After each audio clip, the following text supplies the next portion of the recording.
Selamat pagi, selamat siang, selamat sore, dan selamat malam.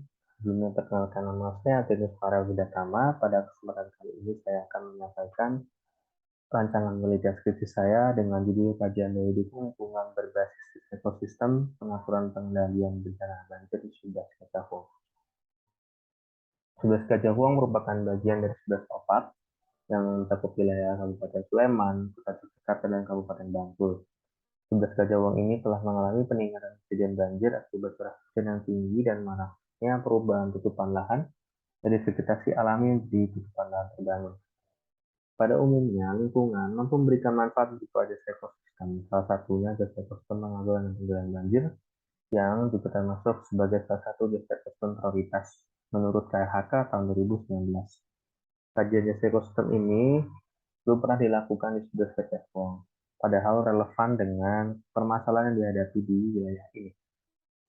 Hal tersebut juga sejalan dengan pernyataan BWSAI OTAK yang menyatakan 11 Kacahuang ini merupakan bagian dari OTAK yang memerlukan program pengendalian bencana banjir, sehingga tentunya kajian jasa ekosistem ini relevan dan dapat diberikan sebagai acuan dalam pengendalian banjir di 11 Kacahuang.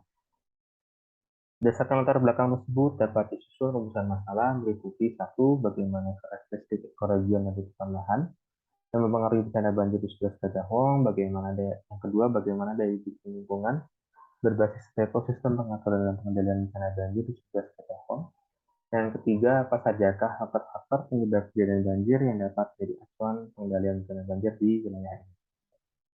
Kemudian dapat disusun pula tujuan penelitian yang meliputi mengidentifikasi karakteristik ekoregion dan tutup lahan, faktor banjir di 11 Kacahuang, mengidentifikasi daya dukung lingkungan berbasis ekosistem pengaturan dan pengendalian bencana banjir di 11 Kacahuang, dan ketiga, mengetahui faktor-faktor yang mempengaruhi kejadian banjir sebagai acuan dalam pengendalian banjir di 11 Kacahuang. Sejumlah tujuan pustaka terkait dengan topik penelitian ini: satu, daya dukung lingkungan, yakni kemampuan lingkungan hidup untuk mendukung kehidupan manusia, makhluk hidup lain, dan kesinambungan atau keseimbangan antara keduanya. Yang kedua adalah jasa ekosistem, merupakan segala manfaat baik berupa barang dan jasa yang diperlukan manusia dan ekosistem. Yang ketiga adalah jasa ekosistem pengaturan dan pengendalian banjir, yang didefinisikan sebagai struktur alam yang berfungsi untuk penjagaan dan perlindungan dari banjir, dipengaruhi oleh bentang alam, vegetasi, dan penutup lahan.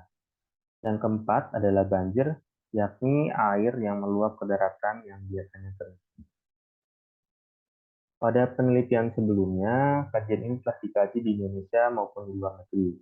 Perbedaan yang dapat dilihat adalah kajian Indonesia cenderung bersifat sederhana dan banyak menggunakan metode yang sederhana, yaitu AHP dan Spatial Multi Criteria Evaluation atau SMC. Berbeda dengan penelitian di luar negeri yang telah memanfaatkan pemodelan berbasis GIS dalam penentuan jasa ekosistem dan telah menganalisisnya secara lebih kompleks dengan mengkaitkannya dengan aspek ekonomi maupun regulasi. Bagian besar penelitian juga menunjukkan bahwa jasa ekosistem pengaturan dan pengendalian banjir ini dipengaruhi besar oleh karakteristik bentang lahan dan penutup lahan. Berdasarkan paparan sebelumnya, dapat disusun kerangka pemikiran penelitian yang dapat dilihat pada tampilan di layar.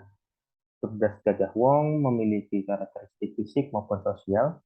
Karakteristik fisik dilihat dari pertumbuhan penduduk yang mendukung aktivitas pembangunan, sedangkan karakteristik fisik itu meliputi topografi, curah hujan, hidrologi, bentuk lahan, jenis tanah, dan geologi. Baik kedua karakteristik tersebut tentunya berpotensi untuk meningkatkan kejadian banjir. Sementara karakteristik fisik ini juga memberikan jasa ekosistem berupa jasa ekosistem pengaturan dan pengendalian banjir yang dapat dikaji melalui satuan unit analisis ekoregion dan penutup lahan. Dari hasil ini kemudian dapat diperoleh indeks ekosistem dan faktor-faktor bencana banjir yang kedua kemudian dapat dijadikan sebagai acuan dalam pengendalian bencana banjir di wilayah ini.